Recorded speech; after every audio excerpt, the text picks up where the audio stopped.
शहर के एक साधारण मोहल्ले में रहने वाला अर्जुन एक मिडिल क्लास परिवार का लड़का था। उसके पिता पोस्ट ऑफिस में क्लर्क थे और माँ घर संभालती थीं। घर में सुख सुविधाएं सीमित थीं, लेकिन सपनों की कोई कमी नहीं थी। अर्जुन बचपन से ही आसमान को देखते हुए सोचता, एक दिन मैं कुछ बड़ा करूंगा, बहुत बड़ा। लेकिन सपने देखना आसान था, उन्हें पूरा करना नहीं। अर्जुन का स्कूल सरकारी था।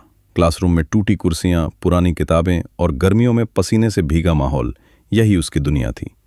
कई बार वो देखता कि उसके कुछ दोस्त बड़े स्कूलों में पढ़ते हैं, अच्छे बैग, महंगे जूते और नई साइकिल के साथ।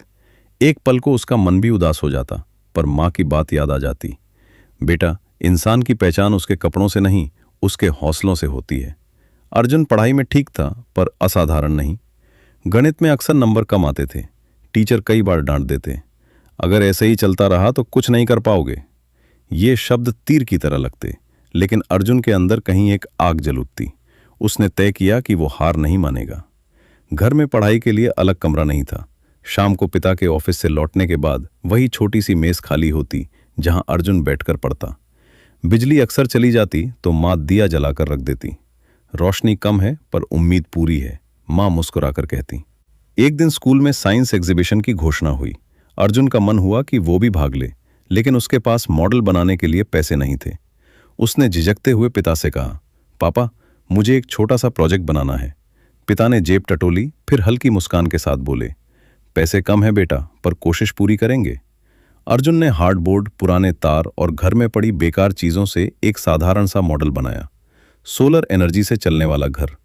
मॉडल चमकदार नहीं था, पर मेहनत सच्ची थी। एग्जीबिशन के दिन कई बच्चों के प्रोजेक्ट्स बड़े और आकर्षक थे। अर्जुन का मॉडल उनके सामने छोटा और साधारण लग रहा था। कुछ बच्चों ने हंसते हुए कहा, यह भी कोई प्रोजेक्ट है? अर्जुन का दिल टूटने लगा, पर उसने खुद को संभाला।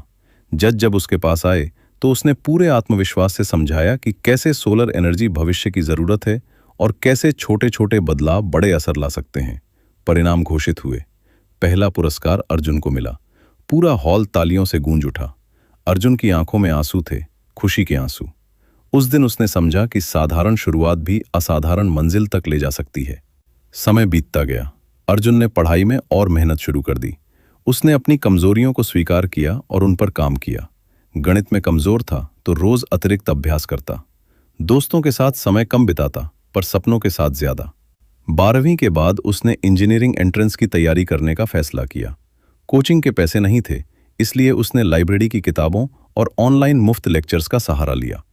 कई बार थक जाता, कई बार डर लगता, क्या मैं कर पाऊंगा? पर हर बार माँ की आवाज कानों में गूंजती, छोटी शुरुआत से डरना मत, बड़े सपनों से पीछे हटना मत। परीक्षा का दिन आया। अर्जुन ने पूरी ईमानदारी से पेपर दिया। रिजल्ट आया। उसका चयन एक अच्छे सरकारी कॉलेज में हो गया। घर में जैसे त्योहार मन गया। पिता की आंखों में गर्व था, माँ के चेहरे पर संतोष। कॉलेज में अर्जुन ने नई दुनिया देखी। अलग माहौल, अलग प्रतिस्पर्धा। शुरू में वो खुद को छोटा महसूस करता, पर उसने वही पुराना मंत्र दोहराया, मैं अपनी मेहनत से बड़ा बनूंगा। 4 साल बाद अर्जुन एक सफल इंजीनियर बन चुका था। नौकरी मिली, अच्छी सैलरी मिली, लेकिन सबसे बड़ी बात, उसने अपने माता पिता के सपनों को सच कर दिया। एक शाम वो अपने पुराने मोहल्ले की छत पर खड़ा था। वही आसमान, वही हवा, पर अब अर्जुन बदल चुका था। उसने मुस्कुराकर सोचा, सपने बड़े थे, शुरुआत छोटी थी, पर हौसले सबसे बड़े थे। सीख, जीवन में आपकी शुरुआत कितनी छोटी है, ये मायने नहीं रखता। मायने ये रखता है कि आपके सपने कितने बड़े हैं और उन्हें पाने के लिए आपका संकल्प कितना मजबूत है। क्योंकि हर बड़ी सफलता की नींव एक छोटी, साधारण लेकिन साहसी शुरुआत से ही रखी जाती है।